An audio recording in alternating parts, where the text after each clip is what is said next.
Hello, I'm Charlene Mosier from Sound Sewing, Citadel, Washington, and the PFAFF Creative Sewing Center, Lacey, Washington. And today's video is going to be on how to embroider on the creative icon, so the PFAFF Creative Icon. When you buy the Creative Icon, you do get this like violin case where the embroidery unit comes in with 3 hoops. And you do have 3 hoops that came with your machine.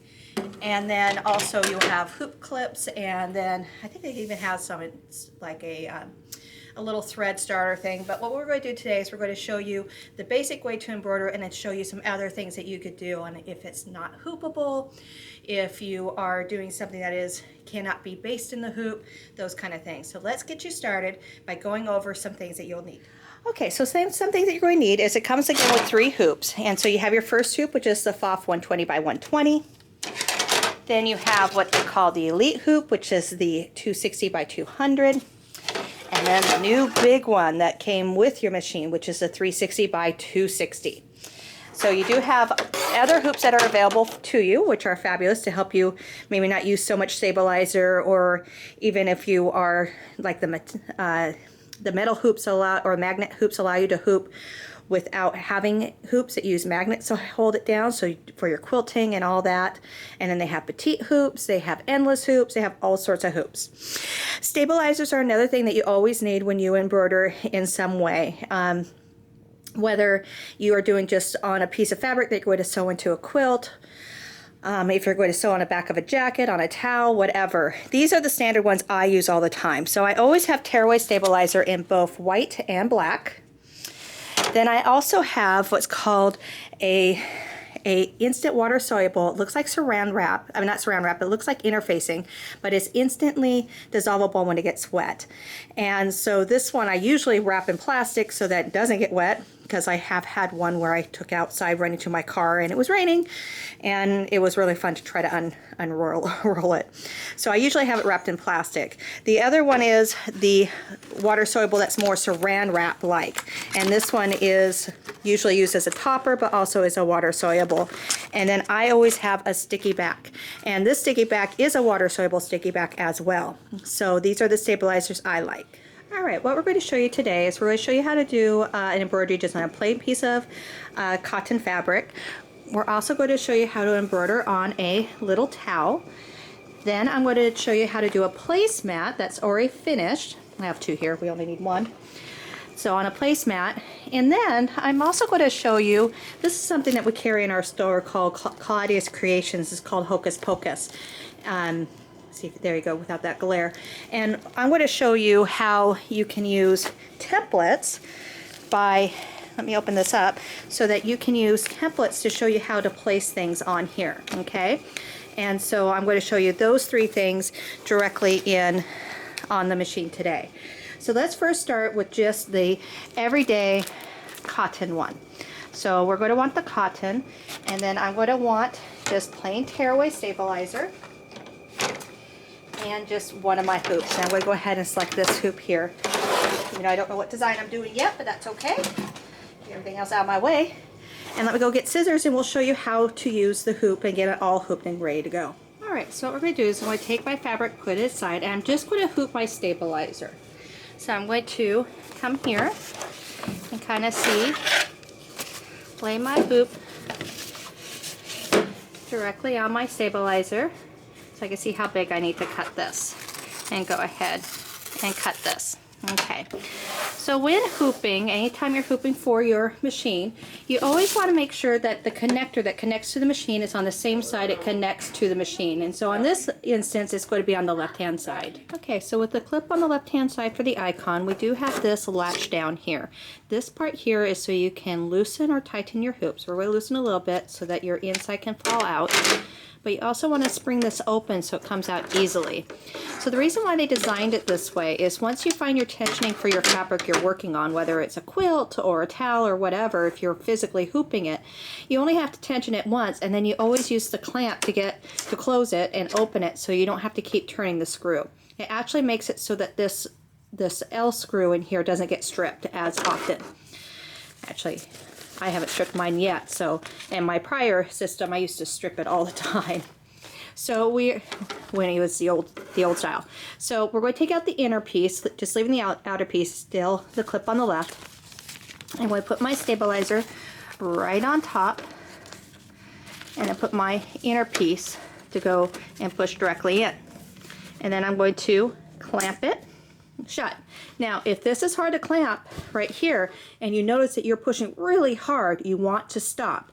Loosen the screw, and then try clamping it again. You can actually break the outer part of this hoop by forcing this to go. Okay, so be sure to not push too much. The other thing you want to make sure is when we hoop this, that at the top you will see, let's see if I can show you this, at the very top here, you'll actually see where it has the PFAFF logo, and then down here at the bottom it will tell you the size of the hoop, which I'm using 260 by 200. Okay, if that's upside down, if the PFAFF is down at the bottom, or the size is up at the top and they're not readable because everything's upside down, then you're not going to be able to get this hoop very easily. And that's because it's more curved on this side than that side. The reason why they mark it is because I want you to notice you do have these little pieces right here on the side that is center of the hoop this way. Then you have another one right here at the top and at the bottom, that center going vertically. So vertical and horizontal. If you notice, your horizontal one is down more centered than, it's down lower than true center of the hoop, because on a PFAFF we have the built-in IDT, also known as your walking foot, and this section up here it cannot embroider because it needs room for that walking foot to clear. And then we will take our fabric and just lay it right on top. Okay, now let's go ahead and show you how to attach your embroidery unit. All right, you want to be on a good solid table. You don't want a table that has a bow in it at all or anything, because the embroidery unit and the machine need to connect to each other straight on. If one is higher than the other, then the connector in the back is going to be cockeyed, and that's going to give you bad connection. And one of the signs of that is the machine might be telling you that it needs to initialize the hoop over and over again. That's usually a sign that maybe the table is not correct. It also can be a sign that on the back of your embroidery unit, you'll notice that you have these feet that screw in and out. They need to be screwed all the way in, so they're all the way flat to the embroidery unit. If this is the first time that you've taken this out, you'll have a red clip back here that you will need to pinch and pull out. Once you pull it out, you throw it away. It's part of the original packaging, and it's not needed. What we're going to do is then we take the embroidery unit and we line it up with the machine, and we're going to bring it in together, and you're just going to firmly push them together. Okay, and now I'm going to just get this a little bit more centered to my table right here. You should never carry your machine with your embroidery unit attached. It actually is improper, and that can cause to put stress on that connector in the back. This machine really doesn't matter for you to put the embroidery unit on the machine with it off or on, because the electronic connector of this does not affect the hoop, the embroidery unit, which is nice. That's not true of all PFAFFs though. So if you do have a PFAFF at home that's another model number than this one, that machine you may not be able to attach an embroidery unit with it on. So on this machine, the icon, it doesn't matter. Now I'm going to get my machine plugged in and powered up, and I'm going to show you how to attach the embroidery foot. All right, we're going to try to do this without getting my hands in the way. That's going to be really fun. So you're going to need your 6D dynamic foot. That's the one that looks like this one right here. It does say 6D on the side. I'm going to push down on my toe of my foot to take it off, and then make sure your IDT is disengaged. Back here behind the ankle, there's a screw right here, and I'm going to loosen this screw. Careful not to have it fall out though. Turn about 2-3 full rotations. If it falls out, the screw on the left side that holds the ankle on, take that off so you can hold the ankle and put the screw back in. To put it in when it's actually attached to the machine is very difficult because it goes in at an angle. This foot actually pinches when you put it on. See how I'm pinching it? So this bracket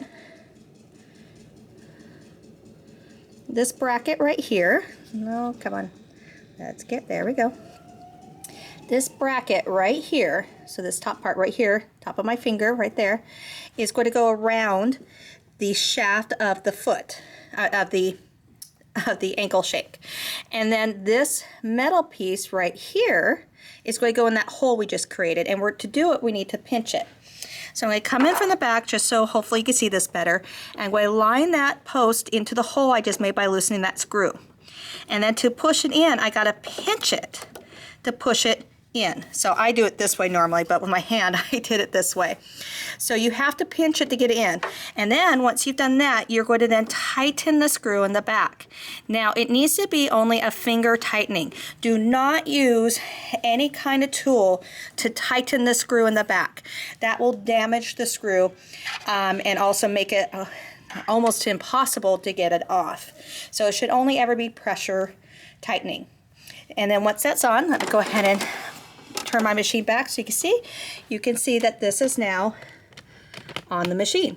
Now there is a video on the machine to show you how to turn this on as well.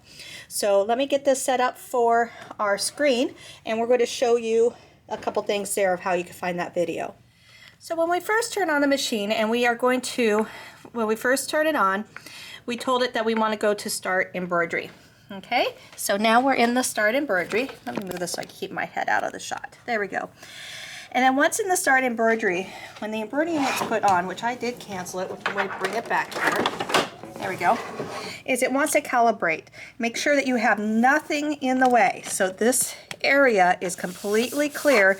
Nothing behind where the arm can hit or in front where the arm can hit.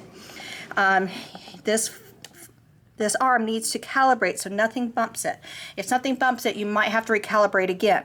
And to do it's really easy. Just take off the embroidery unit and put it back on, and it'll trigger this again to recalibrate. So we're going to go ahead and press OK, and the arm is now calibrating. Okay. So to get the video to see how to put on this foot, we're going to go up into the little manual at the top up here. Okay. And we're going to go into Getting Started. And in the Getting Started, this is where I showed in the first video where it can show you how to wind a bobbin and do all that. They do show you how to attach the embroidery unit and hoop and all that. We all hoop a little differently according to what we're doing. But down here on the bottom, the very last one is attaching the dynamic spring foot. And I can touch that. And it's going to bring this up for a set of instructions and a video. Now they do it a little bit differently than I did. I can't really do it this way, but I know a lot of dealers teach it this way. But there's that ankle I had you unloosen, and I'm just going to tell it to keep playing here. And then they're going to have you put the needle down into the foot. They have you pivot around, and then you do have to pinch it there. Even if you still do it that way they're showing you, still have to pinch it as it comes in, and then you tighten it. And then you would raise the needle back up, which they're done with the video. I don't do it that way. I've done it the way I've done it for years. I just find it easier because then I'm not pulling on that needle. But either way is good. Either way, as long as the foot's on, attached firmly to the shaft, and the back screw is tightened. So I'm going to exit out of that. I'm going to close this window, and I'm going to come out of my help center. Okay, and then it took me back to sewing for some reason. So I'm going to go back to my home. So what I've done is I've touched down here, the home, okay? And that brings me back to here. So I go back into Start Embroidery. It won't have me recalibrate because I already did. So next thing we're going to do is we're going to get our design. Now you could touch the palette here, not the palette, I'm so sorry, the butterfly. You could touch the butterfly here so you could pull up the menu this way, but I like seeing the menu take up my whole screen. So I'm going to go up to my selection menu up here, and because I'm in embroidery, it automatically goes to my embroidery. And I can slide up and I can slide across, okay? That's where the tablet screen comes in. So if I go to flowers and leaves, I can then, I love these. These are some exclusive, the 1 through 11 of the flowers and leaves were some drawings that they turned into digitizing. I just think they're beautiful. I'm going to do number 5, and I did not mean to hit that, and there it is. Now it's coming up in a hoop that does not fit. That's why I have a red all the way around. This machine does not pick the first available hoop that the design is in. You are to tell it what hoop you want to use, and the design needs to fit in that hoop. So what we're going to do is right down here at the bottom, we do have the hoop icon. And we touch the hoop icon, and every hoop that's available for your machine will come up. So the way they order this is they start from the smallest hoop available all the way to the biggest hoop. Then down here at the bottom, I do want to show you that you do have where you could turn on or off your grid on your machine. And right now our grid is off for some reason. I usually have it on. And then you can also tell it what size in millimeters you want the grid to be. It might be hard to see, but mine actually is set at 10. And 10 millimeters, if you had a prior PFAFF embroidery machine where you had a grid but you couldn't choose the size of the grid, the 10 millimeters is the default for all of the PFAFFs with the grids. So that's nice to know. So if you're used to using that grid from your prior PFAFF, it's 10 millimeters is the default. The other thing is I can change the background color of my screen. So what I mean by that, so let me touch the hoop icon to close it. Right now my background color is this color right now. If I go back into the hoops, and let's say I want to go blue. I'll touch the blue, come back to the hoop. Now you see inside my hoop parameter, it's blue. The reason I want to do that is mine was originally white. I'm going to go back and change it back to white because I do like white. So it's going to be listed down below as a prior color. And you can pick anywhere in the color spectrum. Sometimes when you buy designs that are done by outside source, like lace, they'll come up white. Well, if your screen is white, it will look like there's anything there. So sometimes you have to change that color to see it. All right, so what I want to do is the hoop I'm going to use is the 260 by 200, which is the Creative Elite hoop, and then they give you the size. So you do want to be careful on a couple of these hoops. And let me come in here and see if I can show you why. See if I can get you into these measurements better. You do have some that give you double sizes. For instance, the Creative All Fabric hoop 2 is 150 by 150, and the Creative Texture hoop is 150 by 150. They're the same hoop size, but you do need to pick the one according to the hoop you are using. Okay, so if you're using the All Fabric hoop 150 by 150, that's the one you pick. If you're using the Creative Texture hoop 150 by 150, then you want to pick that one as well. And so it just has to do with how it reads the hoop. For instance, the Creative Master hoop 240 by 150 versus the Creative Master, the Creative Brand Metal hoop 240 by 150, they won't read the same. The center won't be in the same locations because of how these hoops are, how they're. One is a metal hoop, which is very wide, has a very wide perimeter all the way around, where the other one is a standard hoop. So you do want to pick the correct one for what you are doing, okay? So the Creative Elite hoop 260 by 200, which came with the machine, it's green, which tells me that's why I've selected. And then down here at the bottom, the close the menu, you're going to touch hoop options again to close the menu. And now I can see what has come up on my screen is what I'm going to do, and it's in the center of my hoop. Now, if I want to know my color changes, it did come with a sampler of your embroidery designs when you bought the machine. There is a separate book for it. But you could also just touch the palette if you don't know where your book is, which sometimes I don't. And I can see this one's only 3 colors. I need a gold, I need a green, and I need a purple. Or just do it any color you want. The machine's colorblind. It just wants thread, okay? So that's the big thing. Let me go collect my threads. I would also tell you to install a brand new embroidery needle. It's a needle that has a little bit larger eye with a silicone coating inside to allow the rayon thread to go through. And either use rayon thread or polyester thread, which is like a polyneon by Madeira. And we need a fresh, clean bobbin, and I'm going to just install a white bobbin. So let me go collect all that and we'll get going. All right, I got all my stuff together. So what we're going to do is I'm going to close this palette here because I already got my colors, and I did stick with what they had. You know, it just made it easier. So I'm just going to close my palette here.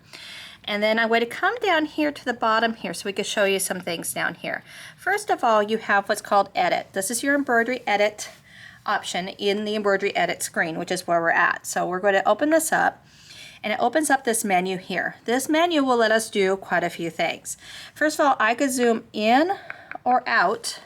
Let me show you this by using the slider. So I'm going to go how I could zoom in or I could zoom out, and I'm doing that by using this slider right here. I can use it with my finger this way, or I can go ahead and use my plus and minus to scroll that in and out.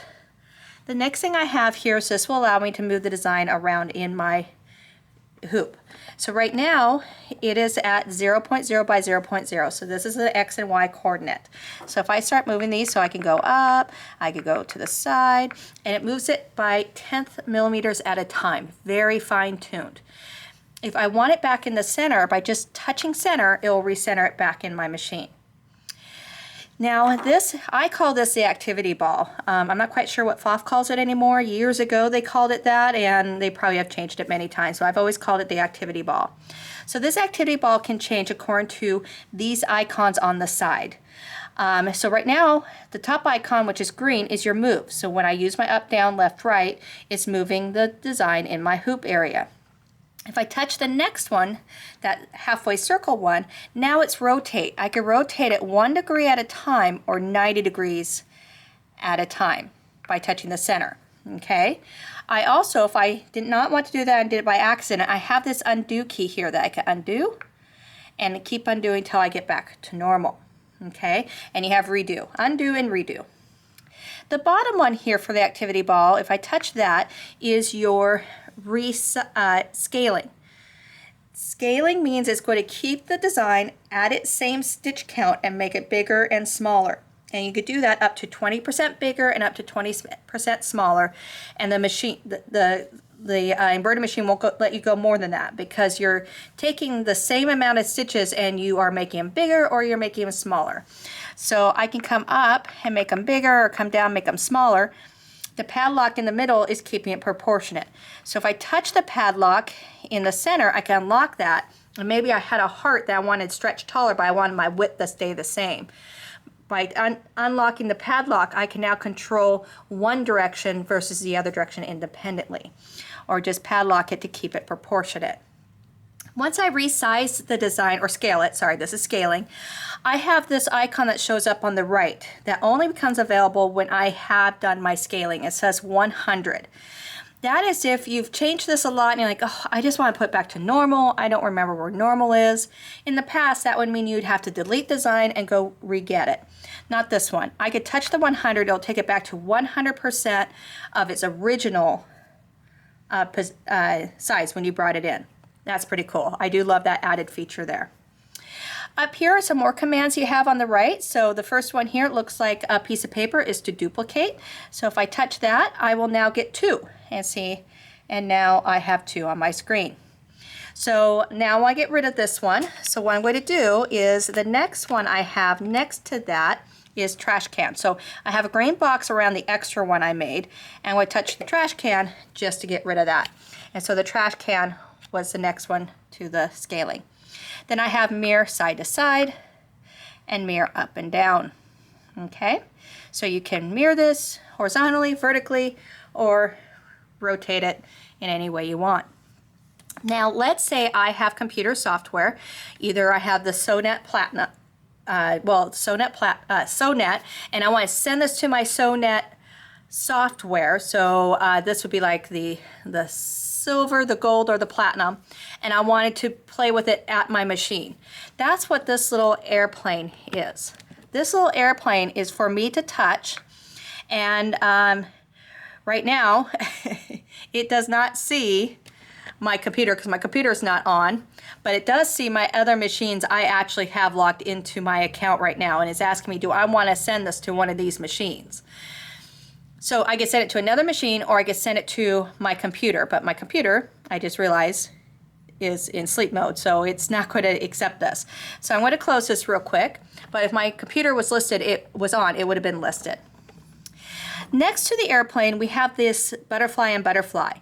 This one is your resize. So remember this one over here by the activity ball on the bottom, this one right here that I just touched, that one was scaling, keeping the stitch count the same. Like, reselect my move here, and this one, the butterfly and butterfly, is resizing. So if I touch this one, my menu down here has changed, and that way I can actually change the size of this by resizing it, and it will recalculate my stitches as needed. Pretty cool. So I'm just going to cancel out of that because I don't want to do that right now. Okay, so let's say I didn't want to do any of this. Okay, so I'm just going to close my edit by touching it. I've already selected my hoop. I'm not bringing in a decorative stitch. That's what stitch edit means. I'm just ready to embroider this out. Well, really easy. You ready to embroider out? Right here on the bottom left says embroidery stitch out. I go ahead and touch that. This is when my hoop is going to come over for the party. let's show you how to attach the hoop. All right, so my embroidery arm has decided to come over and join the party. And so I'm going to take my hoop, again with my connector on the left, I'm going to come in front of my pressure foot. My pressure foot's in the highest position. My feed dogs have automatically dropped because this machine is smart enough to know I need that to happen. Keeping your hoop flat to the machine, don't angle it up. You will have a very hard time getting under this foot if you angle it up because you're lifting the hoop. So keep it flat to the machine and slide under the foot. Now this whole connector right here, this beginning part, we're going to insert right in here. So let me get a better view of that. So we are going to insert it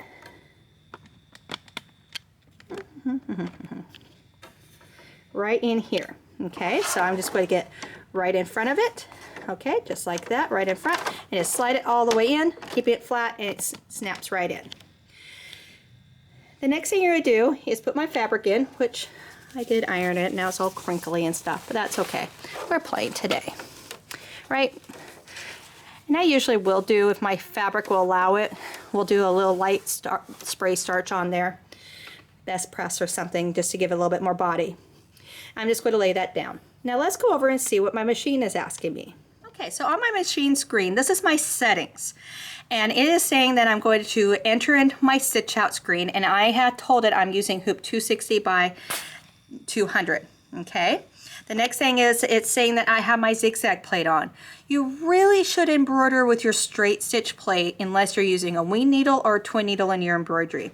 It's going to prevent any loops from forming on top of your embroidery. But our machine is smart enough to know that I haven't done that step. So it is telling me I still have my zigzag plate on. So I will fix that. The next thing is it's saying I should have my dynamic foot on. There's not a sensor on this machine for that. It's just telling me. If I'm using the snap-on free motion embroidery quilting foot, the 6A one I showed you in the first video, I do need to tell it that I'm doing that because it changes how the machine reacts with the foot, and it does need to know exactly which one I'm using. By default, it's going to prefer the 60 dynamic. The next thing we're going to have on here is the active stitch technology. For some reason is off on this machine. It should be on, so I'm going to put it back on. By default, yours should be on. It's asking me if I want to base around my design or around the hoop. I want to base around my design because I'm free floating the fabric and it needs to be held down. I do want my cutter to be automatically on, and I'm not going to do monochromatic, and I'm not doing multiple different elements together. So for instance, if I had 5 different flowers I put on my screen of all the same flowers and I was sending it over, I could do some color sort and color blocking to make less color changes for me. But we're not doing that. We're just doing one design. So let's show you how to change the stitch plate. So unfortunately that means we need to take off the hoop, but this is a good time to show you. You have this part right here on the left hand side that you push down and hold and pull your hoop out. And then if I keep it flat, I can pull it all the way out. Okay, so that's how you detach your hoop. To change the needle plate is fairly easy. You're going to need your screwdriver, and we'll take off the bottom cover, and we put my screwdriver just right in here and pop up to get this out. The next thing we're going to do, and it's a good time to make sure you have no thread that's getting into your threader here. You will see that you have some fuzz here. Those are good. Don't take those out. Those are needed to make your thread cutter work. So they're like fuzzy felts. Those are good. Now the next thing you'll see is on the back of my needle plate here, I have these flanges that stick out. They go back here in these 2 openings. So I'm going to push this back, and I'm going to push it straight back. So I'm pushing it that way, and I'm going to bring this down and push straight down. If you don't get it in all the way straight back, what will happen is these flanges in the front will actually bend and come forward, and then it will never attach. So you see how mine are going to clear? That's because I have it pushed all the way back here, and I can feel it's flush with the machine. And I'll just push it straight down, okay? And then we re-put on our cover. So let's reattach the hoop. So again, to attach the hoop, I'm going to come in, I keep it flat to the machine and just hook it up right in front over here and push it directly back. Okay, let's go back to our screen. Now you will notice that now it says straight stitch plate. The machine knows when you have changed it. So that all looks good. So next thing we're going to do is down on the bottom right, you have the OK key. Down here on the bottom right, and I'm going to go ahead and press OK. And now here is my stitch out screen. Now, if I want to open up my stitch out progress, that's down here on the bottom left, stitch out progress, and it'll open up, and down here, this is going to tell me some stuff. So down here, it's going to tell me that, again, I have my zooming like I'm used to. I can zoom to hoop or to my embroidery, so I can zoom to embroidery, that's what the A means, or zoom to hoop, so I zoom out so I can see the hoop. That I am on color 1, that'll be 117 stitches. It'll take about a minute. Over here where it says 50, I did not mean to do that. Where it says 50, that is your active stitch technology. You just leave that alone. And then over here is my stitch count where I'm located right now. Okay, so we are going to go and thread our machine. And if you still don't know which color is first, come up here and open up the palette. And in the palette, oh, my basting is first. But if I turn off the basting, so let me show you what's in here, because there is a lot of stuff in here. If I forgot to turn on my basting in my settings screen, it is right here and it's on. So I could touch it and it'll be, I could uncheck mark it and turn it off so that I can see my stitches, because I always baste with my first color. So my stitch colors are kind of like the brown, the green, and then the purple. I can also tell it by touching the butterfly to only show the color it's doing right now. So if I close this palette, only brown is showing up because that's my first color. Everything else is kind of grayed out so I can see where the color is going. Okay, so that is kind of like ghost mode. So if I go back into my palette, that was turning the butterfly. And these are my sorts and monograms, monochromatic and all that. But I'm going to turn back on my base around the design. And now I'm going to go ahead and thread with my first color. You always want to thread on your spool. Oh, come on, Stan. You always want to thread with them coming here and going up to the tower. Okay, so just like we did in the very first video. You never lay this down to run your threads. They always are meant to go straight up. So go ahead and thread your machine up to run the first color. All right, I'm just free floating my fabric here, so I'm going to use my start stop key. If you were doing something really tight, like you're trying to baste down a small area of a jacket or something, I would use my foot control to run the basting, and that way I could stop quickly if I have a problem. But this is just as simple in the hoop, so I'm going to use my start stop key here. It's going to suck down my top thread. It's going to baste away and baste forward. Now what I do is I keep trying to smooth out my fabric so I make sure I get no bubbles in it, okay? So no bubbles in it. Away we go. Do not put your finger under the needle. That will be bad. I've bumped mine a few times pretty good and got bruises on my finger because I got a little too comfortable with my machine. It will thump you pretty good. Okay, and it cuts the thread. Because my basting stitch and my first stitch are the same, I'm just going to go ahead and press start. And it's going to go ahead and suck down that top thread because I did not pull on it after it cut it. And it's going to go and start stitching. So go ahead and let's finish stitch color 1. Now we're done with color 1, so I'm just going to pull my thread out of my needle, and then you should never pull your thread up and out of the machine. You should, I forgot my scissors, so I'll use my thread cut up here. You should cut your thread at the top and pull it out through the machine. The reason why is your thread is twisted a particular way to run through your machine. And if you pull it backwards outside the machine, it's going against the twist and it can get caught in here. And then the more and more you get it caught in here, the more often you would have to bring it in for a cleaning. Okay, so cut at the top, pull through the needle is the best way to do this. Then on your machine, it says that we want to go to another color, and the little color block says green. Of course, you can put in any color you want. I am going to do green though. You do not have to press OK to this. When you start to embroider, it will go away automatically, but I'm just going to go ahead and do OK and close this so that you can see. I'm going to just bring this up a little bit, that this part is in color, which is showing me, because I'm in ghost mode, that that's what threads next. So let's go ahead and get threaded and do this color. So this is the second color going right now. So as as it's going, I have not changed my bottom thread at all. My bottom thread is just staying the same color. I chose white because my fabric and my threads are lighter in color. If I was embroidering this in black, on this all in black or dark colors, I would have done then a black bobbin instead because it would have complemented my threads better.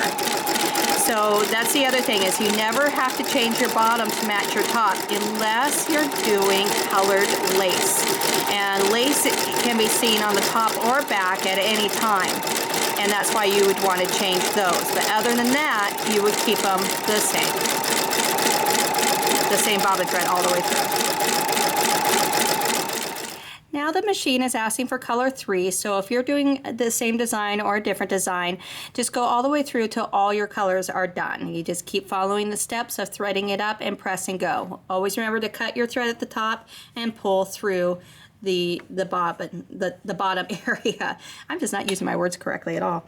But pull through the needle area here, and that way you don't get any threads caught up in what I call the nose of the machine, which is right here. Okay, you don't want to get any threads caught in there, and there's a lot of areas in there it can get caught if you're pulling the thread the wrong direction. So go ahead and finish embroidering the design out, then we'll discuss how I treat this design before I start sewing it into a project. Now the embroidery is all done. It came out really pretty. I do like how this machine embroiders. So what I would do next is I would actually unhook the hoop, and I would remove the basting all the way around. I would then take it to my iron, and with a pressing cloth I would actually iron this. Make sure to put a pressing cloth on top. That just helps sets it, gives it a really nice sheen, and makes it really good, nice and pretty. I do not remove the stabilizer until I have cut this down to the size I want and am ready to sew it into my project. If you take out the stabilizer too early, what will happen is you get this waffle effect, and it's because you are pulling on the stabilizer against the fabric and it kind of stretches it. So you want to leave the stabilizer there until you're ready to sew it into your project after you've already ironed this with a pressing cloth and you've already cut it down to size. Alright, so let's move on. If you want to continue watching this video, we are now going to move on to one of the other projects. The next one I'm going to show you is embroidering on a little towel. Alright, so now what we're going to do is the towel. And so I have this little hand towel, and I am going to make this for a bowling league. So we're going to show you how to prep your hoop for the towel, and then on the machine we're going to show you how to bring in a design and then add words to it directly on the machine. So you need 3 stabilizers. The first thing is you do need a sticky back, which this one is a sticky back. We use it with the paper side up, and then the sticky is, this is not sticky, but the side that is the actual stabilizer is down. So I'll cut a piece the size of your hoop, which I'm going to use the 120 by 120. We are also going to need a piece of tearaway, because this is what's going to help support the towel. The sticky is only going to help hold the towel in the hoop, because I don't want to base it around. I just want it held. And the reason why I want it held is also because it's not a very thick towel, but if you have a really thick towel, you don't necessarily want to hoop it, but this towel does have a bit of a stretch to it. And so the sticky is going to help prevent it from doing this in the hoop as it embroiders. So anytime you have something with a stretch, puller fleece, sweatshirt, t-shirt, I can't think of anything else, stretch jeans, anything like that, you're going to want to use sticky to help hold it in place. But again, it's not going to support the fabric. You still need a tearaway to support the fabric. And then I'm going to use a water soluble on top, because the towel is a terry cloth, and it has a lot of fiber like matting to it. And so we want to use a water soluble on top, and the water soluble I'm going to use is the saran wrap like water soluble. Okay, so the first thing is we are going to, I've already cut a piece of the sticky back, and what I am using here is actually made by Sulky that we carry in our store, which is a sticky back fabric solvey. And what that means is once I get done using this and I tear it off, and any residue left on my towel will actually dissolve when I wash it. Okay, so let's go ahead and hoop that paper side up, and we'll go ahead and just come on in here and get that. Oh, I need to loosen the hoop because I can't get it in. There we go. Get that hooped and clamp it. Okay, then I am going to get a straight pin, okay, and I am going to scar this just right on the top here so that I can get in here and lift it up and tear off the paper all the way around. By doing it this way, first of all, it makes it easier to get it in my hoop, but it also will keep my hoop clean. In the good old days when we first had the sticky back, and I'm talking back in the 90s when we first started using it, we thought it was a lot easier to take it, open it up, and then stick it to the back of the hoop. Well, the problem is it wouldn't be tight. It would have a waffle in it. And then not only that, it made the hoops really, really dirty. And how you could clean your hoops is with Goo Gone. And we used to have to soak them. And so by doing it this way, you shouldn't have to do that, if at all, or very little. So now I'm going to take this in, and I am going to decide that I want to put this bar down here, the top of it, just on the bottom edge of my hoop here. So I'm going to try to keep it kind of centered. I'm eyeballing this because, again, this is just for a bowling league, and it is going to be a towel that they use to wipe down the bowling balls to help get the oil, I guess, that comes on it. Okay. So now you can see that I put this directly on the bottom to keep it straight because I don't want to embroider on that. I'm going to embroider right here. Next thing I need us to do is we are going to now take the water soluble, and I always use 2 layers. Come on, get out of there. Okay. I always use 2 layers of this. So I'm going to cut out a portion, open up a portion of it, and cut it so that it can be folded in half. That's probably overkill. Actually, I could probably cut it in half again and have enough for 2, which I think I'm going to do. Perfect. And the reason why I always use 2 is because if it gets torn at all, if it actually tears, I have another layer there to hold it. So this other one that I have here to help protect it, I'm going to just come in here, roll it back up onto my roll here. And what I like about the Sulky brand that we carry is it has its own nice container here. So I can pop it back in here. And then this one is now, once I have it all inside, is protected from the elements. Because again, it's water soluble. I don't want it to get wet. Next thing I'm going to do is I'm going to get 1 layer tear away. So the rule with the tear away usually is for every 10 to 12,000 stitches, you can use 1 layer of medium weight tear away, and it will give you support. If you had 13,000 stitches, that means I would want to use 2 layers of it, but I only need 1 because I don't think this is going to be over that stitch count. So the stabilizer's job, like the tearaways, when you embroider on fabric, believe it or not, it actually does damage the fabric, and the fabric will draw in because of that, because of all the needle penetrations. The stabilizer helps re-stabilize the fabric and make it stay flat and not as wanting to pull in as much, also known as the push-pull factor if you have read a lot about it. This is actually going to go underneath the hoop for when I embroider. Okay, let's move to the machine and show you how I'm going to program this embroidery design directly on my machine. Now we're back to our machine. If you notice, I still have the design set up on my machine here. I'm going to take off my hoop.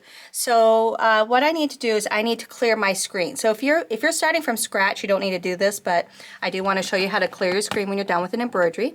Down here on the bottom left, you have Embroidery Edit, and you're going to touch that to go into Embroidery Edit. And it's giving me a warning because I'm not actually quite done.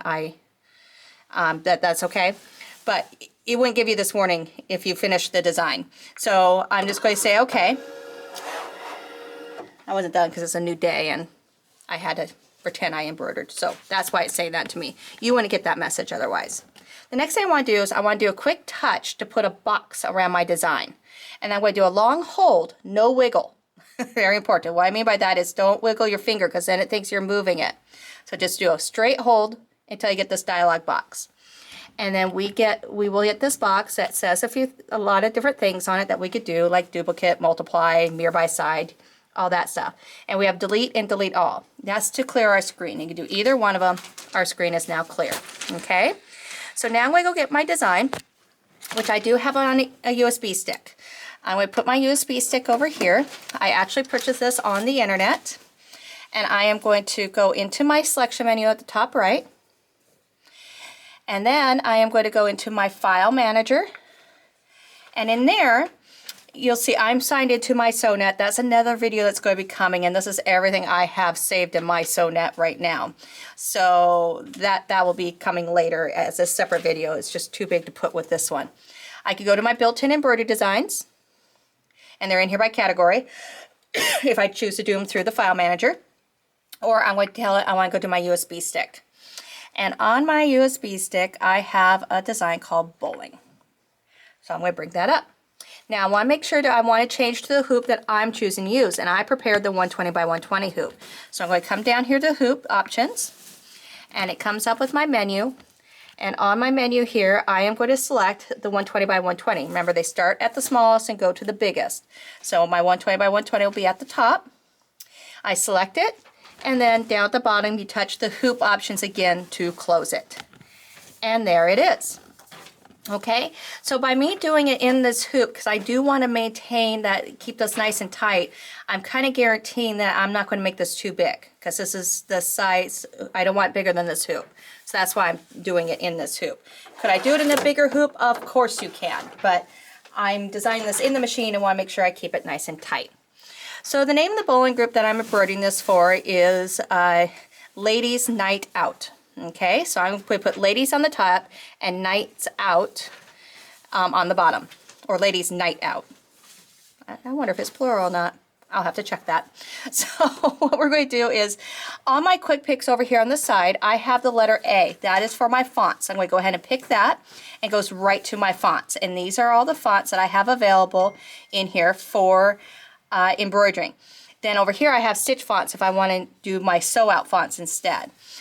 I really like the Pouty fonts. They're one of my favorites here. So I'm going to try Pouty 20. So I'm going to touch it, and it's going to come up with a keyboard at the bottom. And I'm going to type ladies. Okay, so ladies. Now, I have an option right here to go ahead and select to make this curved or not. Okay. So let's try that. I'm going to say, so you have straight, you have curve over, curve under, different things. So I'm going to go ahead and select curve because I want to see what it looks like. And I'm going to select OK. Now, looks like nothing's happened, but my keyboard's gone away. That's because I need to close my fonts. So I'm going to close my fonts, and there's the word ladies. And it is curved. Okay. Well, I kind of like that, so I'm going to go ahead and leave that for right now. Okay. And one thing I could do is I want to make sure both of these are centered to each other side to side. So what I'm going to do is I'm going to come down here to the bottom and open up my edit. Right now I have a box around the word ladies. And if I look down here, I can see on my activity ball that I am negative 0.9 by 32.9. That's just because that's where I landed it when I was wiggling the design around. If I want these centered to each other up and down, I need to make this first number here above my activity ball 0, 0. I could just touch that number and type 0.0 and click OK. And that's all I need to do. I don't need to use my arrows to move it if I don't want to. If I know exactly where I want it, that's what I'm going to do. And then I'm going to probably bring this up until it reads 33. So I like whole numbers. Okay? All right, so now if I touch the bowling ball here, I'm going to now just make sure that's center, and it is. It's 0, 0 by 0, 0. If the bowling ball symbol was not center, all I would have to do is touch the center of the activity ball, and it would center. Now we're going to go and, it's not plural, ladies, night, yeah, not plural. So now I'm going to go in and put in night out. So I'm going to go back into my alphabet here.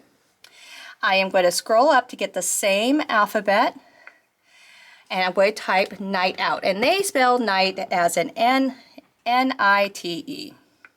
So capital N-I-T-E, and then I'm going to say out. And maybe I'll put an exclamation point or something at the end, which I think is right there. Yep, exclamation point. And I'm going to say OK. And again, I'm going to touch the top up here, and here's nights out, and I can bring it down here. Now, to me, nights out seems a little too big, okay? So if I long hold the nights out, I get this box up again. and on the very top it says Edit Embroidery Text. I can come in here and go into Edit Embroidery Text. I could correct it. I could change if I wanted arced or not. So I didn't arc it, so I could come in here and say, oh, I forgot to arc you, so I'm going to arc you. And I could say, nope, I want it straight. I can do all those kind of things. The only thing I can't change is the size. So if I want to see this in the smaller size, I do need to do a long hold on it and do a delete, not a delete all, because I want to keep the other two, and go back in here. Now I'm going to go back to Pouty again, but this time I decided I want to see it in the smaller one, and I do have to spell it out again. Keep in mind, it's not a computer, but you can definitely do quite a bit with it as if it is a computer. So I'm going to go back into my special characters. Oh, I'm sorry, you're not seeing me type. So I'm typing it again. Back into my special characters. Okay, put the exclamation point, say okay, close this. And now to me, that is probably a little better in size for me than even the top one. Okay, so now I changed my mind on the top one. I'm going to select it, do a long hold, delete. Now I'll go back in to my alphabet again. Now I'm going to go back to the Pouty, but again I'm going to select the smaller one, which was a 12, and type ladies. And then I will arc it so I can see what that looks like. Press OK. And see, it comes up and it's slightly arced. But now I can say, you know, it's not arced enough because it's not big enough like it was last time. Last time it arced really well. So again, I could do a long hold on it, edit the text, and this time down here on the corner here, that's where the arc is, I'm going to go back to straight line and then say OK, and then just put it right where I want. Okay. Now it's really hard for me to see the bowling pins here because the bowling pins are blending into my background. So that's where we can change our background like I showed you earlier. So first thing I'm going to do is I want to make sure that these are all zero to each other. So ladies is highlighted, and I can see down here on the activity ball that it is not at 0 on the first set of numbers. So I'm going to change that to 0.0 by touching it. Then touch the center one. That one's still 0.0. Touch the bottom one, and that one's not 0.0, not even close. So I'm going to change this one to 0.0 on the first set of numbers so that they all line up with each other supposedly. But to me, that still doesn't look right, does it? Okay, it looks like it's too far over this way. So because of that, I'm just going to go ahead and use my arrow to move it over till it looks pleasing to me. Okay, now I will say I am sitting to the side, so that might be part of my problem. Then I'm going to come down here to the hoop options, and I'm going to change the color of my background. So I'm going to go into the hoop option here, and I'm just going to change it to another color. I'm going to maybe change it to, goodness, I don't know, maybe the green so I can just see it better. Okay, hit the hoop option icon again, and see now that it's green, I know that's really bright and obnoxious, but now I can see where the pin is and where everything else is. So if I open up my edit again, so I opened up my edit down here, I can then start bringing this down a bit so that I'm not so close, and come up here, maybe bring this one down closer. Okay, and I guess this does need to come over to the left a little bit. Okay, that looks good to me. All right, so at this time, I could send it to my computer if I wanted to, by touching the airplane. If I wanted to do like color sorting and combining and all that, actually it would combine it automatically when you do that. Or I could save it. So if I want to save this, I would touch the heart, and on the heart, it'll come up, and it's coming up bowling because that's the name of the design. So I'm going to say bowling towel. Okay. And then I'm going to look at where it wants to save it. Right now it wants to save it to my USB stick, or I could say to save it to my SewNet. Okay. And then I am going to click OK. And I have saved that. Now I want to change my screen back because I like it when it's white. So I'm going to go back to the hoop options here. And over here I have my most recent color select. So I'm going to select white and then close my hoop options again. Now we're ready to stitch out. So let me go get my hoop and we will show you how to get everything in the hoop onto the machine. So we need to press embroidery stitch out right down here so that we get the embroidery arm to come over to the party here. Okay, let's zoom out here. Oh, and I see that I need to change something real quick. I'll be right back. All right, so I'm going to bring my hoop in and I'm going to leave it again flat to my machine and push it in. And my connector's on the left, so I'm going to go ahead and connect this in. And there is my towel in it, stuck down in the hoop. I'm going to take my 2 layers of water soluble and put it right over the top here. And then take the tearaway and I'm just going to slide it under the hoop. When I do a base in the hoop, which I am going to do with the towel, it will automatically combine all of these together, okay? And attach them so that they stay together during the embroidery process. Now let's look at our setting screen. All right, so here's our setting screen. And so what we're going to do is, it's telling us the hoop right here that I have my single needle plate attached. I'm using my dynamic foot. I have my active stitch on. The only time I turn off the active stitch is if I'm doing quilting in the hoop and I want to have full control of my tensions in a traditional tension environment, which is what we're used to with prior machines. Other than that, I always leave the active stitch on. I'm going to leave my cutter on automatic. I am going to do based around the design right here. But the next thing I want to do is right down here. Now, keep in mind that with this design, we put in the bowling emblem in first. That will be embroidered first. Then I put in the words. Then when I put in the words, I accepted the top lettering, then I did the bottom lettering, then I went up and deleted the top lettering and redid the top lettering. So how it's going to embroider out is the order I put everything in. So it's going to do the bowling emblem first. Then it's going to do the lettering on the bottom second, because that was the first one I accepted. And the last thing I changed was the lettering on the top. Therefore, I'll do the lettering on the top last. But every letter, because they are seen as separate designs in the machine, has a color stop. I'm going to select right here, color block merge. By doing the color block merge is when it gets to the letters, it sees, oh, wait a minute, these are all exactly the same color number. It's going to do them all without stopping. Okay, then on the very bottom right, I'm going to press OK. And here we go. And so what we're going to do now is embroider this out, and I'm going to show you the basting first because of all the layers we have going on here. All right, so I'm going to go ahead and thread my needle here. And again, I have all my layers, okay? So I am going to start this, and I'm going to help pull down the water soluble.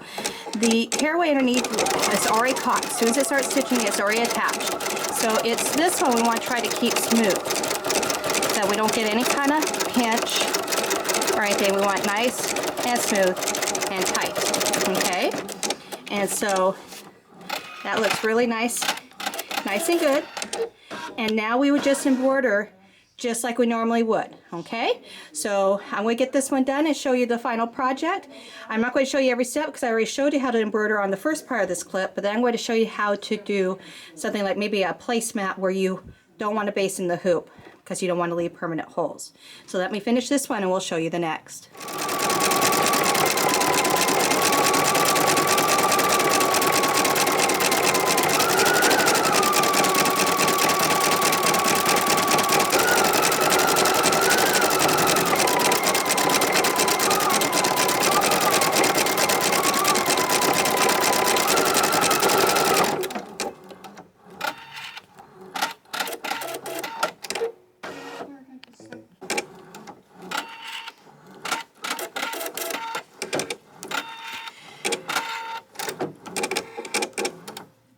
So the reason why I stopped the machine and stopped the embroidery is I do want to talk about doing lettering. Sometimes when doing lettering, you'll find that your machine will make some louder noises when it makes a cut and then moves to the next design or letter. Do that one, makes a cut. And it's actually, if your letters are too close together or too small, it's too close for the cutter to work correctly. Now mine appeared to be doing fine, but if you find that yours is giving you a problem and it's jamming a lot, it's actually the cutter that's causing the issue. So if we come back over here to our screen here, what you would need to do is during the embroidery process, if that's giving you the problem, you need to open up your settings, and then right here where you have the thread cutter option, turn it off. That means you'll have to use your thread snips to cut between each of the letters, all your jump stitches, but your machine won't jam anymore, and it's going to give you a prettier back on the back side. So if you find that you're having problems with your lettering, it's the cutter that's causing the problem. And because it does cut between each letter, and if they're too close, the hoop doesn't move far enough to clear the cutter, and that's what's going on, and the machine's trying to kick out the thread, and it's getting more thread, and it's just getting too much in there. And then once you have selected the off, if you choose to, you would then, which I'll go ahead and do just because I'm telling you about it. Okay, I would say I can't control my screen with my left hand. And I would go ahead and press OK on the bottom right, and then continue embroidering. Now the embroidery's all finished, so we're going to take it off the machine here. Now, I couldn't find my thread snip, so I'm going to use my seam ripper. I'm going to take it directly off the machine. Because my threader cutter's off, my bobbin thread's still here, so I'm going to cut my bobbin thread here. Now this is what I want to show you. See all this, how this looks messy right here, where now this looks a lot cleaner? This is when my thread cutter was on the letters. So that's what I was talking about it getting a little bit too much thread underneath, because it's trying to cut, it's moving to the next letter. It's supposed to move at least an inch to clear the cutter, and we're moving not even a quarter of an inch. And now when I turn it off, see how much nicer that looks on the back? Much more clean and crisp on the back. So when I do letters, I normally turn off my cutter during that process. And it's just in the setup, you touch that setup and you could do it. So I turn it on halfway through. So at that point now, with this, that means I use my thread snips or my seam ripper, and I could cut all these jump stitches, and I can remove them directly out. So let's go ahead, and I'm just going to take out that one. The next thing I'm going to do is I'm going to come to the back here, and I am going to remove my basting stitch. So I'm going to remove that all the way around here. So I can just get to a point, pull it out. I find that if you go from corner to corner, you can usually kind of pull these, just see how I'm pulling it up? I can pull it out, okay? So I'm just getting rid of this really quick. I would also trim up all my jump stitches back here, but for the filming purposes, I'm just trying to show you this pretty quickly because you don't need to see everything, but I do need to get this basting off so I can show you this next thing here. Okay, so let's say you're doing multiple of these, okay? What I would do is I would take off the tearaway at this time. Go ahead and just take that all off just by gently ripping it. Yes, it's still in the hoop. It does help me take this off, okay? And I'd clean this all up as well. Now what I'm going to do is I'm going to pull my towel back, and I'm going to gently pull it. Let me go this way. Pull it off. So I'm making a hole where my embroidery is, okay? Support it a little bit with your thumb as you're pulling. There we go. So some of the tearaway, some of them do a little bit better than others, okay? But if you're having a hard time, go ahead and get your seam ripper in here to help cut it, okay? Because if I was doing a group of these, I would cut this out so I have a hole, okay? So I'm just going to keep on coming here. I have another one that tears a little bit easier, but again, that's a water soluble. And then I would also do the same thing to this tearaway, this water soluble as well. I just would start tearing this off, okay? And then when you launder it, the rest of it would come out, okay? So, but the reason why I'm showing you this is now if I want to do another one, I just need to get a piece of this sticky and stick it on the back as a little bit bigger than the hole. So I can use this until this won't stick anymore. So your sticky back can go a long way by you patching it. Just make sure you're patching it with the sticky side up so that it's being useful to you, okay?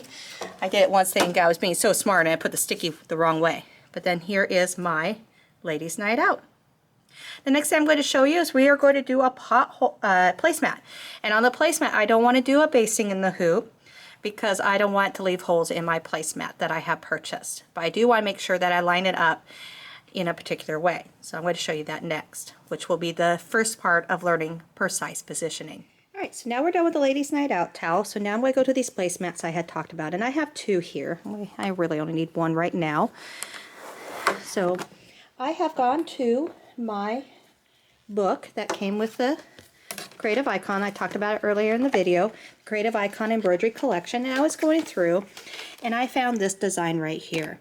I love this design. It's on page 25. And I've done this design actually many times on many different things and in many different color combinations, and it always works. Sometimes I just grab randomly and it always looks good. So I know it's 6 colors because I've done it a lot, and up here it tells me where it's located. That's in category 3, number 68, so that I know how to find it inside my machine. So I want to make sure I put this in a particular spot, even though I don't know the actual size. I could open it up in my machine and it would give me it in millimeters, and I believe you could change it to inches, and it will tell you in inches as well. I'll have to look at that when we get over there. But also, if you have millimeters and you divide it by 25, it will give you roughly what it is in inches. So what I decided I want to do is, I have this double seam on my placemat here that was actually done. I purchased these at the store, and I'm going to go 1/4 inch in from the inside seam because I can. That's just what I chose to do because I can. So 1/4 inch, I'm going to lay my 1/4 inch line on that. I'm using a chalk liner so that I can come on in here and put a line so that I can know if my design's straight or not. Okay, oops, well, draw your line straight though. It's the smallest details, right? And so the next thing I'm going to do is I'm going to embroider, I'm going to check this, that this is 13 inches high. So 13 inches divided in half would be 6.5.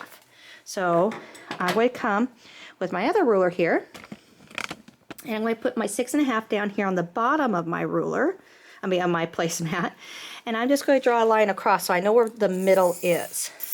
The reason I'm doing that is I want the middle of the design to be on this line, but I want the side of the design on the right hand side to be equal on this line here. Okay, so that's why I've drawn all those. The next thing I'm going to do is I am going to go ahead and I am going to put in my 260 by 200, I am going to put the sticky back stabilizer again right side up, so I can stick this in the hoop. Okay, so let me go get that stabilizer and we will get that in the hoop. So we have hooped the water soluble sticky back stabilizer again. We hooped it paper side up, and then we scarred it and pulled out the paper so we leave just a sticky, just like we did for the towel. The next thing I'm going to do with these lines that I have here, I'm going to put my middle line in the middle of the hoop, and I am going to put the edge of my placemat directly on the edge inside of my hoop here. Okay, and I'm going to just stick it down. So I'm going to use the machine precise positioning and let me know if I got this hoop straight or not, and if not, I can correct it. The other thing I'm going to do is I'm not going to use any other stabilizers. I know that's a little different than what I said before about how embroidery does damage your fabric, and that's why you have to have stabilizer. But this placemat, I can feel that there is something inside it, something pretty firm. So I'm thinking they put in an interfacing or something in there that to make this placemat nice and firm, as well as the fabric on the outside and out on the outside. So I am going to use that as my stabilizer. It's already in it, so I'm not going to add anything else. I am also going to go ahead and just leave my bobbin white and just change my colors on top. And what I did is I need 6 colors, and so I went and kind of picked these kind of blue teal like colors, and I'm just going to lay them out in any order I want, and I'm just going to make sure I pull them in the just randomly, but make sure I make note of what order I did them in so I can match the other placemat. Okay, so we're going to go to the machine, and I am not going to do a base around either because I don't want to leave holes in this. I don't want, with that fact that it's a little bit firmer than normal, tells me there's something in there that would probably leave a permanent hole. So I'm just going to strictly embroider on it. I know that's a little different, but that's what we're doing. So this is my last one that we did, so I'm just going to press OK, and then again at the bottom here, bottom left says embroidery edit. I'm going to press that, and then just not like how earlier it cleared it without telling me it wasn't finished. So just like I said it would. So I'm going to touch the design here, but notice that there is multiple designs. I only got one box around everything here. Okay, and well, I think I have you guys too high. Let's bring you guys down a bit. There we go. Okay. Okay, so I only got a box around this, and there's a box around the top one and the bottom one. If I just do a long hold on here, let You do that again. I was wiggling. Don't wiggle. Come on, long hold. I guess it's got to be, you got to do it inside the box you select. Then I'm going to say delete all. So even though only this one is selected, if I did delete, only the one selected would go away. But I have 3 different things on here because remember I put them in independently. So I delete all, it will ask me, are you sure? Well, yeah, you're only deleting them off the screen, okay? Because I'm in my edit. So I'm going to say okay. And now it's off my screen.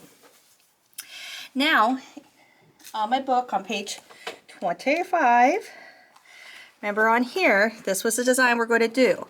And on, there we go, this is the design we're going to do, and it tells us that it's in category 3, number 68. So I'm going to go up to my selection menu up here. I just like going to that one.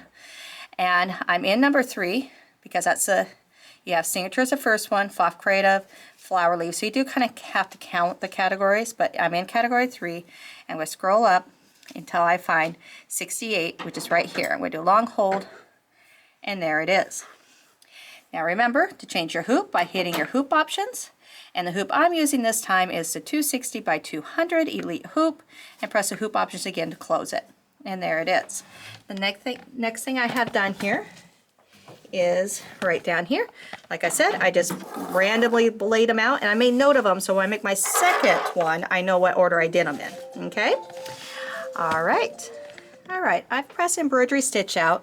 Now one thing I want to point out to you is my color sort block and my color merge is on because of my prior design down here. So I'm going to take them off, which is funny because I didn't put on color sort, but it for some reason automatically did it for me. The other thing is make sure my cutter is back to automatic, and then I'm going to press OK. Now, what I want to do is we're going to do something new. First of all, I want to put this back into full color. So I'm going to open up the palette and I'm going to touch the little butterfly here so that the design goes into full color so I can see it. Now I like to close the palette just so I can see everything. Down at the bottom we have an icon that says hoop position. This is where you go in if you need to move the hoop around. I haven't shown you that yet. So by going in here, you can actually, you have 4 positions. You could put into current position where it's going to embroider right now. You can take the hoop off and put the embroidery unit back into park. You could tell to go to cut position, and when I press cut, let me show you over here. So here is the embroidery right now. If I press cut position, it's going to move the hoop towards me, okay? So me as the user, so I can use my thread snips and snip any jump stitches that maybe were not programmed to cut. And then I have tell it to go to the center of the hoop, okay?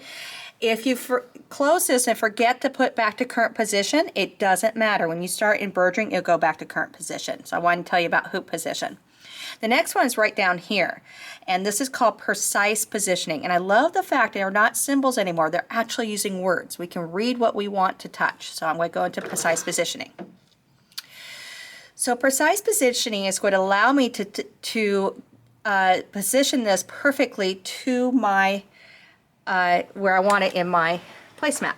So where I want it is I want to make sure it's centered, that the center is somewhere on my center line, and that the right side of my design is not going past my right line over here. Actually, I want it lined up with it. So the first thing I do is down here I have where I can actually ask it to go in any position. I want to make sure it's in center by touching the center. Then I'm going to touch number 2. And what that does is my crosshair on my screen is no longer green. So let me come back to number 1 here and see how it's green. I'm now going to cut 2 and it's going to turn it black. Also up here on the information, it's going to tell you the step-by-step of what you need to do now.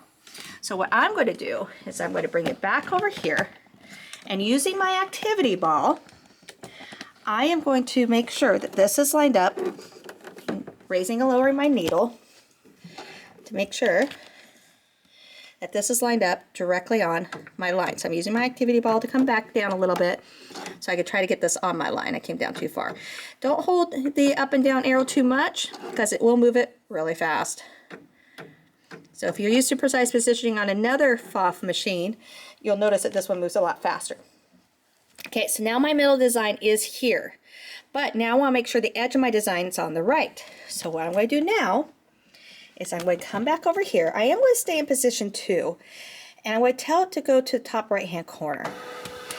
Now what that's done, even though it's not on my design, it's way over here, it's showing me the farthest right my design will go in a line, okay? And we'll do this on my right and my left. So this is going to allow me to come back over here. I don't need to move this up or down anymore, I need to move it left or right. So I can see right now, if I want my design edge to be close to this line, right now it's way over here, okay? And so I'm going to use my right arrow, and I am going to hold that down for a little bit so I can jump over as close as I can. Okay, and now I've gone too far. So I'm going to just back it up some here to the left. And that way, see, now I'm right on that line. So my needle is actually on the line. Okay, so again, by doing this, I know this isn't on my design right up here, and it's because of how this design is shaped. So if I want to see this a little bit better, go ahead and touch this one. This will collapse all your windows and show you the design. And see what I mean? The design is thicker down here and narrower up here. So it's showing me my parameters are right here, and that's what I want to know. So I want to keep my design straight, but I want my design line to be up and down right here. Okay, to get out of this window, turning off the machine doesn't do it. You have to touch this icon again to get back out of it, and then reopen up precise positioning. Okay, now what I'm going to do is I'm going to touch number 3. Okay, now again, I'm only moving this left or right. I'm not moving this up and down, because up and down I did when I positioned on that very first center line. Now we're going left and right. So I now touch number 3, and I have this other icon here, this other little green cross right here. I'm going to tell it now down here to go to the bottom right of the design. Now, I'm going to trust it's there, but if I want to see it, collapse the menu again so I can see that it is right here. Okay, then touch the menu again and precise position again to bring everything back. And now I touch number 4 to see where that's at. Now, what do you see? I hoop crooked. See? Now it's come down, and I'm on the right side of the line. Okay? Oops, wait a minute.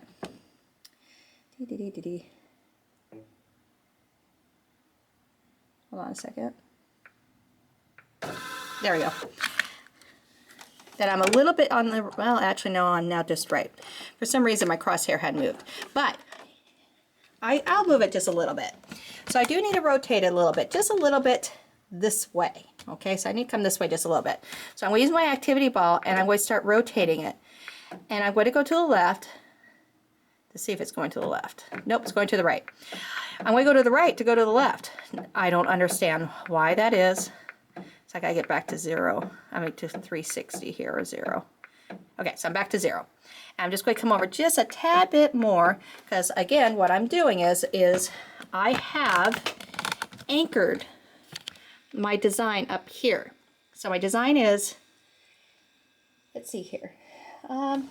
Here we go. So my design is anchored up here. Okay, so that's where I have the first. That's where I have the first point. I need something a little better. Hold on. Okay, I'm going to show you off of this template. This is what you're going to learn next, is doing templates. But, so I have, this is my design on my screen. So I have my first point up here, and it's anchored. Now my second point down here, and what I'm doing is I'm pivoting the design into position. So if I didn't hoop straight, I'm straightening my design to my hooping, and that way I'll get a more precise placement. Okay? All right. So I have done that. My needle is actually going to touch my line, which is perfect. So I had to rotate it just a couple times. When I am done positioning and I like what I see, I will then press OK.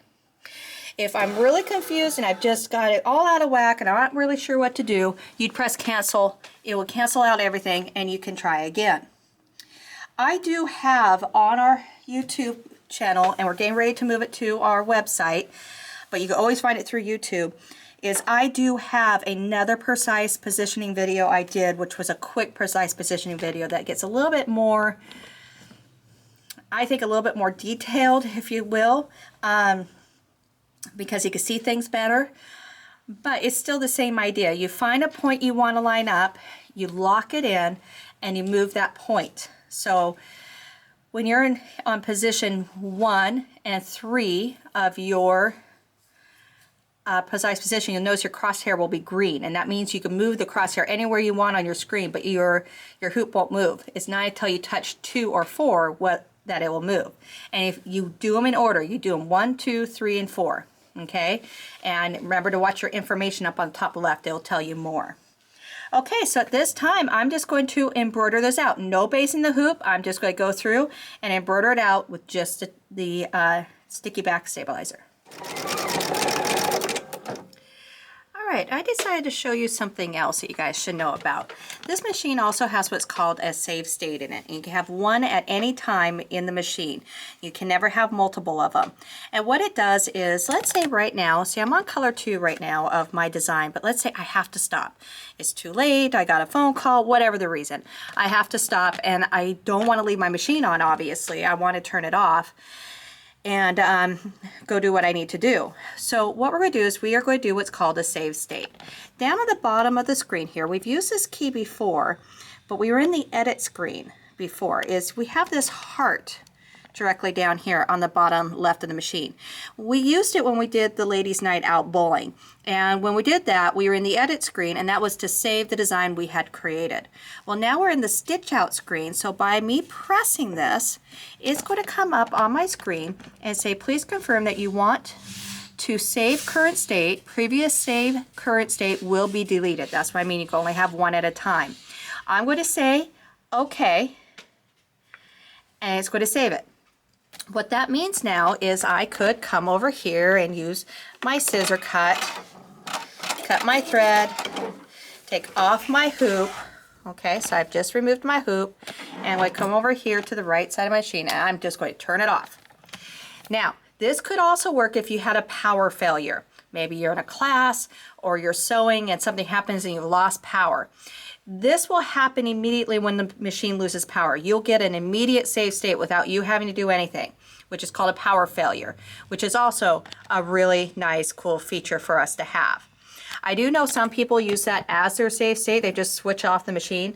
I don't like doing that. I rather, if I have control of stopping the machine, touching my heart and saying okay, then I know I have done it successfully. Now what we're going to do is I'm going to go ahead and remove my hoop completely off my machine. And now it's a new day, whatever, I plug my machine back in, and I'm going to turn it back on. Okay, notice I said I plugged my machine back in. I never leave my machine plugged in. That's another way to protect it. It's always on a surge protector, and then I unplug my machine right at the machine and put it up under the handlebar so that when I come back later I could plug it in and go. And that way if something happens, I'm only out the power cord, not my baby. Okay, so just a little lecture there. Okay, so now when I turn this back on, and it takes 20 seconds. It's the longest 20 seconds, but it is 20 seconds. There we go. It's going to say your embroidery ended unexpectedly. Do you want to resume the embroidery? You can say okay and be ready and go right on, or I could press cancel. Let's say I wasn't paying attention and I press cancel and go, oh my gosh, did I lose my current save state? You did not. You can still go sew. You can go embroider something else as long as you don't trigger another save state or a power failure, and keep working. But when we're ready to come back to it, you would come down to here to the home screen, which is what we're on right now. So that's the house. And over here in the corner, it says restore current state. I would touch that, and it will tell me the arm needs to calibrate. I would do that. It's calibrating. And it's collecting all the information, it's bringing it back, and there's my design right where I left off. So now I will go ahead and reattach my hoop here. So reattach, having the same thread I had in before, which I never did take out. Okay, now I like to go back a few stitches just because we broke the thread broke the thread. You cut the thread, and I want to make sure that I have some slight overlap so I get a knot. Some people don't do this, I do. So I go into stitch progress, and over here where I have the needle, I am going to minus and I'm just going to come back a few stitches. Okay, at that point I am ready to go.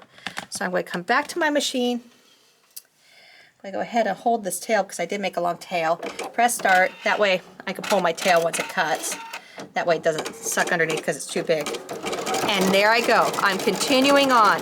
So you don't have to finish an embroidery in one fell swoop. Some of them are really detailed, take a long time, especially lace designs. So I'm going to keep going and I'll show you this at the end. All right, here we are with the placemat all done. So it came out really nice. And by using that precise positioning, I got it centered again in the middle of my placemat, and then also by using this line here I made sure it was straight. So the next thing we're going to do is I am going to show you how to do precise positioning again, but by using a template. So this project here that I have been working on is actually one we carry by Claudia's Creations called Hocus Pocus. And this one she did as a door runner, but I actually turned it into a table runner by just adding more blocks and doing points at both ends. And then what I'm going to do here is I have printed out a template. There is complimentary software you could get from PFAFF.com, and once you have that installed, you can actually print out templates. So let me show you how to print out a template. Okay, so what we have done is, according to her instructions, we take this template here, and she has this basting stitch, which allows you to know where to place it. And it's supposed to go into the corner of this point. Well, you can use precise positioning to help you do this. So I'm going to go ahead and put this in here, and I don't want it so close to the point. I'm going to leave it up, but that's my design choice. Okay, and so then I'm just going to pin this template down, okay, so that it doesn't move, and that's where I want it to be so far. Then I'm going to take my hoop that I have actually just done a tearaway stabilizer in, and I'm going to slide it underneath, and now what I'm going to do is I am going to just come in and make sure that I am about a ½ inch up from the tip, the bottom of the hoop, and I'm going to make sure that I have it kind of even on the side so that I am kind of even inside the hoop. So I'm not hooping it, I'm going to hold it until I precise position it. So why am I not using the sticky back? I've been using sticky back up until then. Is because I might want to move this, because I'm basically floating this and I want to be able to easily move it, and it wasn't as straightforward of a placement as my placemat was, or even my towel. So this is another way you can do it. So I'm just going to pin this down. I'm pinning it all the way through. Careful not to bleed on yourself. Okay, so now I have that completely pinned to my hoop. Okay, and now I'm going to go to the machine and we will use precise positioning, and I'm going to decide that I'm going to position here and the point, and I'm also going to check that point as well. So let's show you that. All right, here I am in my embroidery edit. So I'm going to go get my design, and I have it on my stick for this project. And I want to tell you, because I wasn't going to show you this, but I decided it is another learning opportunity for you guys. So I'm going to go into my stick, my Hocus Pocus. You will probably see I have two file formats here. I have a PES and I have a VP3. Those, the PES is actually another company, and the VP3 is the PFAFF. VIP and VP3 are the PFAFF versions. VP3 is the best one for you to use with this machine. But if you're buying online and you find that you have a machine, that you're getting designs online and they don't have the VP3, the next one you want to get is the PES, not PCS. It has to be the PES, okay? PES. And that one is another company. It's actually Brother and Baby Lock, and it's the closest to keeping our true colors, and this machine will read it. This machine will actually read just almost any embroidery file format with the exception of .art, which is another company. Here's the design that we're going to place it. I have the template already on my table runner. So I have the template on my table runner and the hoop ready to go.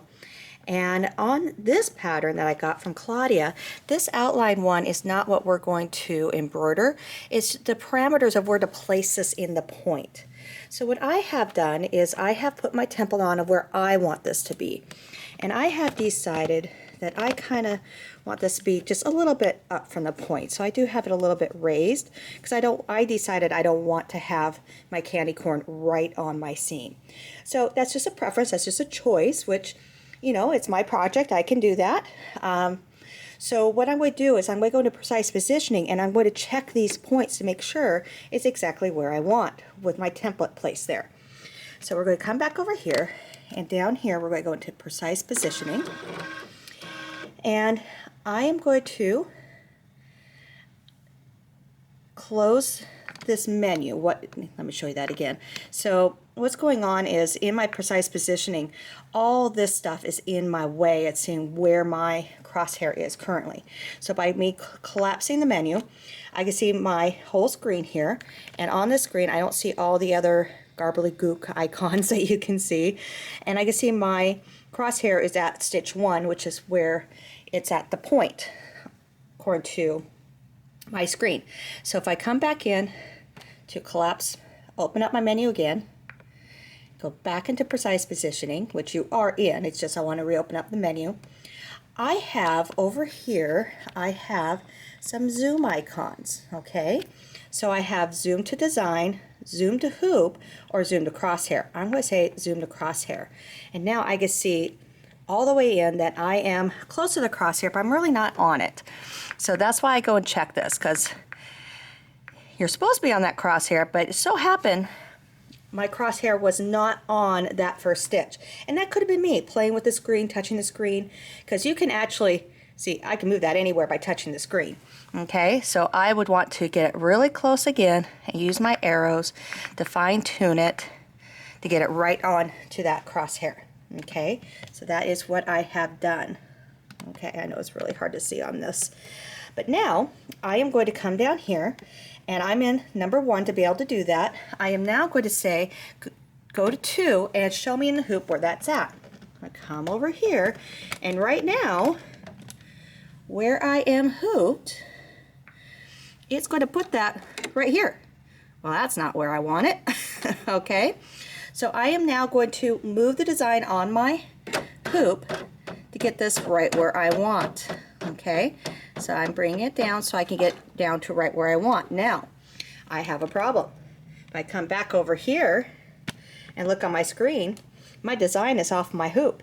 That means it will not fit where I have it hooped. So I have to re-hoop. So since my design now to get this on here is way off my hoop according to my placement on my screen, I need to bring this over some or go to a bigger hoop so I have more room. So let me reset my hoop and I'll be right back.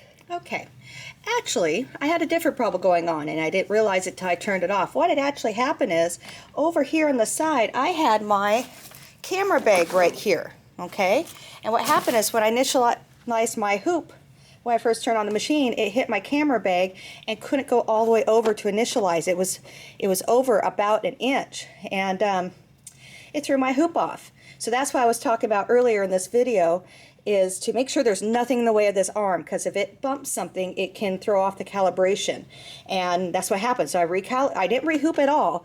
I have recalibrated my embroidery unit by taking it off and putting it back on, let it recalculate itself, and with the bag out of the way. And now, even before I go back into precise positioning, because I did exit out, I'm a lot closer. So it didn't make sense because I was hooped in the hoop. So that goes to show how far off you could be if something's in the way of your arm. So again, when you calibrate it, or when you embroider, don't have anything in the way of this arm. Okay, so let's come back over here. Let's go back into precise positioning. I am then in here going to say, let's go ahead and zoom to crosshair so I can see if I'm where I need to be. I am right where I need to be. And so I'm going to touch number 2 again to place it in my hoop and see, now I'm a lot closer than I was before. Okay, so, but I still do, see I'm still about, 1/8 of an inch off. Okay, so I need to come over to the left. So a little bit more to the left. So I'm using my activity ball to do this on my screen, to move it around. Okay, so I'm right on that first stitch of the template of the yellow. Okay, now what I'm going to do is I'm still going to use crosshair 1, but I'm going to go back to 1. And I'm going to do this corner and that corner. Okay.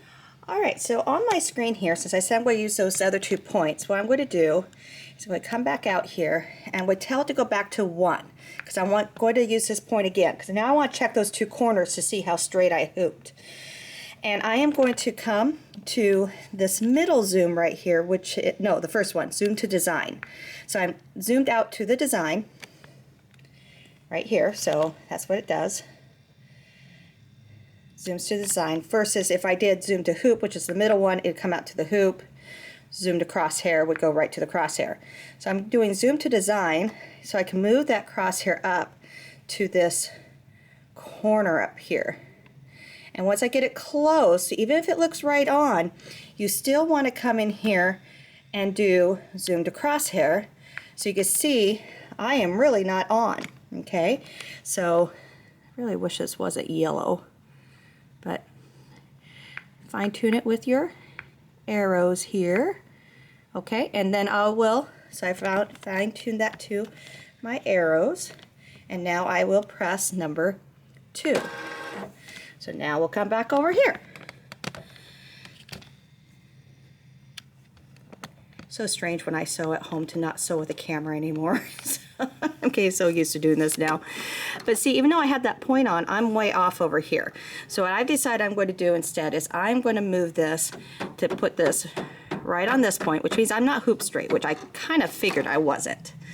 And use my arrows here to keep moving it over so I get it right on that point. Now I'm going to put point 2 way over here on this one. Okay, so we come in here and we are going to zoom to design, which is the first zoom. I am then going to touch number 3 right here and put my crosshair over on this one over here. Then I'm going to tell it to zoom to crosshair so that I can get it right where I want. Use my arrows to fine tune it. And now I'm going to say, show me that one. Okay, so now when it shows me that one, I can see that this is why I'm off, is because I'm way down here. So by using my activity ball,